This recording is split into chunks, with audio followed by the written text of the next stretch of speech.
नमस्कार दोस्तों, स्वागत है आपका क्रेजी क्रिप्टो मिंटू में। दो खबरें हैं आपके लिए, क्योंकि दो ही आपके ऐसे क्वेश्चन थे जिनका थोड़ा सा जवाब देना बनता है। एक तो बाइनेंस ने देखिए कुछ पेयर्स को रिमूव किया और कुछ क्या बहुत सारे हैं, और मैं ट्विटर पे इसको अपडेट पहले भी कर चुका हूं। दूसरा है आपका ग्लोबल डाटाबेस जो बन रहा है, वो क्या उस पर कुछ इंपैक्ट अपने ऊपर भी आने वाला है या केवल जो बाहर बाहर है उनके लिए है। चलो थोड़ा सा ब्रीफ में आपको एक क्लियर करने की कोशिश करता हूं कि शायद आपको कुछ समझ आ जाए। तो चलिए शुरू करते हैं। पहले लेते हैं बाइनेंस को। एक्चुअली देखिए, बाइनेंस ने जो है कुछ पेयर्स को अपने यहां से रिमूव करने का फरमान जारी कर दिया है, और उसमें ज्यादातर जो है मैक्सिमम या आप ये मान लीजिए सारे ही मान लीजिए जो BUSD के साथ पेयर हैं उनको खत्म कर रहा है। तो उसकी की पूरी जो लिस्ट है वो मैं आपको देखिए ट्विटर पर प्रोवाइड करा चुका हूं। जिनको अपडेट होंगे तो उनको ये चीज पहले ही पता चल चुकी होगी, लेकिन मैं कुछ के नाम आपको बता देता हूं। मेन जो है 1 इंच हो गया आपका, एंकर है, डिया कॉइन है आपका, IUST है, और आपका लोका है, और LRC और सूसी, यानी और भी हैं। ये कुछ मेन जो थे जिनका नाम मैंने आपके सामने रखा है। तो BUSD के साथ पेयर इसका ये मान लीजिए 6 अक्टूबर से, यानी कि आपका कल से जो है ये पेयर खत्म कर दिए जाएंगे। तो खत्म क्यों? क्योंकि भाई बाइनेंस ने ही अपने स्टेबल कॉइन को खत्म कर दिया है, तो BUSD वैसे ही नहीं बचेगा। तो इसलिए अब उसके साथ पेयर रखने का भी कोई मतलब बनता नहीं है, क्योंकि बाइनेंस जो है स्टेबल कॉइन के रूप में TUSD को यूज करने लगा है, जो कहीं ना कहीं हो भी वाला है, यानी कि जस्टिन का है। तो यहां देखा जाए तो BUSD का मामला पूरी तरीके से खत्म है। अब इसकी जगह पे TUSD ऑलरेडी पहले से चलन में आ चुका है।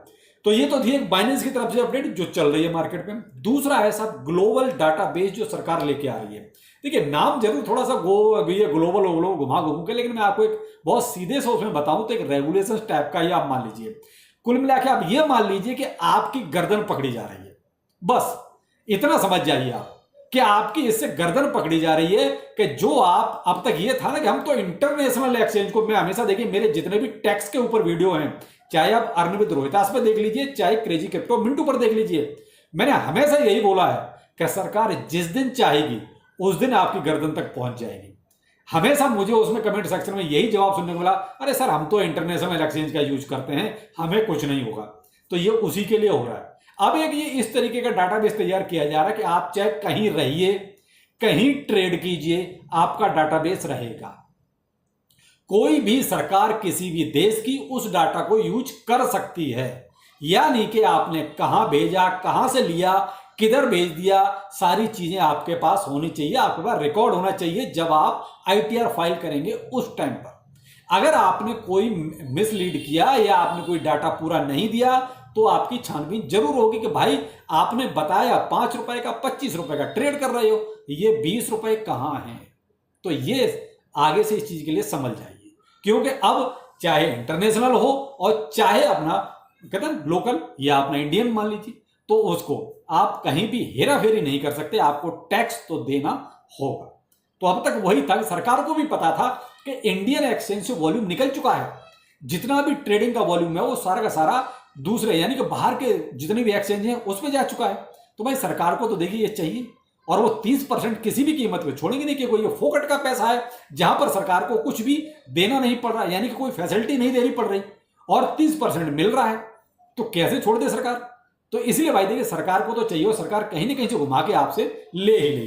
तो ये उसी टाइप का एक ये डाटाबेस तैयार हो रहा है, एक तरह से टूल तैयार हो रहा है। चाहे आप वॉलेट यूज कीजिए, चाहे डिसेंट्रलाइज प्लेटफॉर्म यूज कीजिए, चाहे सेंट्रलाइज एक्सचेंज यूज कीजिए, चाहे आपका इंटरनेशनल हो चाहे डोमेस्टिक हो, कहीं भी आप ये नहीं कह सकते कि साहब हमने तो वॉलेट में रखा है और सीड फ्रेज हमारे पास है, हमें कोई डर नहीं है। बिल्कुल साहब, आपका इंतजाम भी पूरा रहेगा। तो यहां आप इस चीज के लिए हमेशा के लिए रेडी हो जाइए कि सरकार आपसे वसूली करने वाली है, और ये 2024 से एक तरह से देख लीजिए कहीं ना कहीं मार्च के आसपास से ये कंफर्म है कि आ जाएगा। हो सकता है कि अगला जो फाइनेंशियल शुरू होगा, यानी कि 1 अप्रैल से 1 अप्रैल 2024, वहां से मुझे लगता है कि इसको फुल प्रूफ तरीके से आपके सामने ला दिया जाएगा कि भाई इसके बाद आपने जो भी किया आप कहीं ना कहीं शिकंजे में आ जाओगे। हो सकता है कि उसके बेस पे कहीं आपका पुराना डाटा भी खंगाल दिया जाए। तो यहां भाई थोड़ा सा होशियार हो जाइए। मैं तो यही कहूंगा कि आप ज्यादा हवा में ना उड़े तो ज्यादा बेहतर है, क्योंकि अब तक ये भर दिया गया ना कूट कूट के डिसेंट्रलाइज है और सरकार कुछ नहीं कर सकती। सब सरकार सब कुछ कर सकती है, और यही मैंने हमेशा आपको हमेशा बोला कि भाई सरकार से पंगा लेना ठीक नहीं है, क्योंकि उनके पास देखिए सारे टूल्स हैं। हम जो सोचते हैं उसके आगे की वो कहीं ना कहीं प्लानिंग करके रखते हैं, और जब पैसा मिलता है तो सरकार का दिमाग और ज्यादा चलता है। और क्रिप्टो से पैसा अच्छा खासा मिल रहा था, लेकिन थोड़ा कम हो गया कि वो वॉल्यूम सारा इंटरनेशनल एक्सचेंज पे चला गया। तो इसलिए देखिए उस पैसे को वापस तो लाना है ना। तो अब कहीं ना कहीं देखिए मुझे लगता है कि कहीं ना कहीं जो यूजर इंडियन एक्सचेंज को छोड़ के इंटरनेशनल एक्सचेंज पर गए, शायद वो कहीं ना कहीं थोड़ा बहुत वापस भी आएंगे लौट के। क्यों? जब उनको पता है कि इतनी मगजमारी क्यों करनी भाई, इंटरनेशनल एक्सचेंज का भी हिसाब आपको पूरा रखना पड़ेगा, और फिर डिफरेंट एक्सचेंज यूज करेंगे, सबका हिसाब आपको रखना पड़ेगा। तो कितने हिसाब आप रखेंगे? या चलो ठीक है, आपने कहीं कोई किसी को हायर कर लिया, वो हिसाब रख लेगा, लेकिन फिर भी एक मगजमारी तो कहीं ना कहीं रहेगी। तो सरकार का मकसद वही है, आप चाहे कहीं जाओ, आप 30% देते रहो, नो प्रॉब्लम।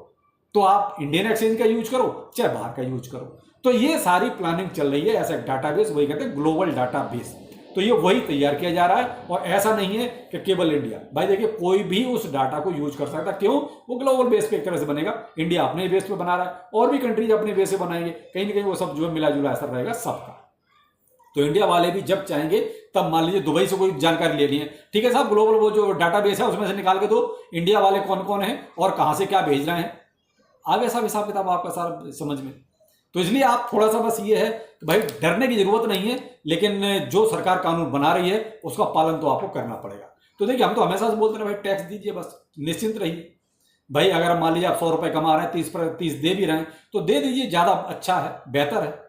तो हमने तो हमेशा आपको यही समझाया है। बाकी भाई आप भी काफी समझदार हैं, आप अपना अकॉर्डिंग इस चीज को देख सकते हैं। और मेरे भाई कुछ पूछ रहे थे एक्सआरपी के बारे में, सर एक्सआरपी में क्या करना चाहिए, क्या बाय कर लेना चाहिए? देखो भाई मैंने तो बहुत पहले, जब मैंने खुद बाय किया था, देखिए पहले मेरे पास ये भी नहीं था, मैंने बीच में ही बाय किया, और उस टाइम आपको बोला भी था, मैंने छोटा सा इन्वेस्टमेंट करके डाल दिया है, लेकिन मैंने इसको कम से कम 5-6 महीने तो देने हैं। तो यहाँ पर देखिए एक्सआरपी में तो अच्छा ही सब कुछ चल रहा है अभी, क्योंकि जितने भी जो कोर्ट केस का जो मसला है ना इसका, वो कहीं ना कहीं सब के सब एक्सआरपी के फेवर में ही आ रहे हैं डे बाई डे। कहीं ना कहीं एसईसी को कोर्ट से हमेशा ही लताड़ लग रही है। तो यहाँ मैं तो अभी कहूँ कि अभी भी थोड़ा सा देखिए, रिस्क तो क्रिप्टोकरेंसी में हर एक में है, केवल मुझे लगता है बीटीसी को छोड़ के बाकी कोई सा भी अल्टकॉइन ऐसा नहीं जिसमें हम ये नहीं कह सकते सब ये रिस्क फ्री है। रिस्क तो सब में है, अगर आप रिस्क ले सकते हैं तो अभी भी देखो रेंज में है, ऐसा नहीं कि रेंज में नहीं है। आप चाहो तो डीसीए कर सकते हो अपने अकॉर्डिंग, लेकिन भाई मैं तो हमेशा वही बोलता हूँ, भाई देखिए पैसा वही लगाइए जिसकी आपको बहुत जल्दी जरूरत नहीं है। क्योंकि यहाँ हो सकता है कि रातों रात बहुत कुछ हो जाए, और हो ना हो तो 4 साल कुछ ना हो। तो इसीलिए वो कहते हैं क्रिप्टो करेंसी में कोई सा भी आप इन्वेस्टमेंट करो तो ये सोच के करो कि भाई मुझे ठीक है, साल 1.5 साल 2 साल इसकी जरूरत नहीं है। तो भाई मैं तो यही कहूंगा एक्सआरपी में अगर अभी भी मौका है, आप चाहो तो डीसीए कर सकते हो, क्योंकि ये थोड़ा बहुत पंप डंप तो देखिए चलेगा, उसी के अकॉर्डिंग इसका प्राइस भी अप एंड डाउन होगा। जैसे अभी आपका $0.52 पे चल रहा है, यानी कि आधे डॉलर में आप लगभग मान सकते हैं चल रहा है। अगर मान लीजिए बीटीसी यहां से नीचे भी जाता है तो ये 4648 की सीरीज में भी जा सकता है, लेकिन अगर यहां से बीटीसी थोड़ा सा सुधारा है तो यही आपका जो है हो सकता है 60 की सीरीज तक चला जाए।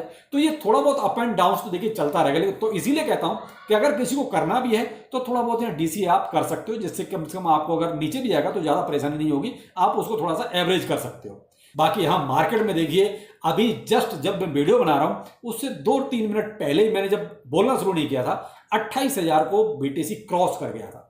जस्ट अभी अभी जो है 27,960 पर आ गया है, यानी 28,000 के ऊपर जाकर फिर से, यानी वो एक तरह से बिग लगी और फिर से नीचे आ गया है। तो यहां देखिए आपको किसी फोमो में नहीं आना, ये केवल बस थोड़ा बहुत कमाई चल रही है वेल्स की, थोड़ा पंप एंड डंप हो रहा है, इससे ज्यादा कुछ नहीं है। क्योंकि मार्केट में कहीं से भी कोई ऐसी पॉजिटिविटी नहीं है कि साहब ये लगे कि यहां से कोई मार्केट ज्यादा पंप करने वाला है। यहाँ थोड़ा बहुत ये है कि वेल्स का मैनिपुलेशन वगैरह ये सब चल रहा है, इससे ज्यादा कुछ नहीं है। इथेरियम आपका 1640, ये आपका सुबह भी यही हाल था, जब मैंने दोपहर में आपको वीडियो दिया उस टाइम यही चल रहा था। केवल बीटीसी का ये है जो प्राइस आपका थोड़ा सा ऊपर जाता हुआ दिख रहा है। बीएनबी कहीं नहीं गया, बीएनबी 212 पर रखा हुआ है। सोलाना आपका $23 यही था। तो ये ज्यादा कुछ नहीं है, सिर्फ थोड़ा सा वेल्स का मूवमेंट है। तो आप थोड़ा अलर्ट रहिए, अगर किसी ने कुछ थोड़ा बहुत प्रॉफिट ले लिया है तो ले लिए, ज्यादा बेहतर है। तो चलिए बाकी फिर मिलते हैं सुबह किसी नए अपडेट के साथ। नमस्कार।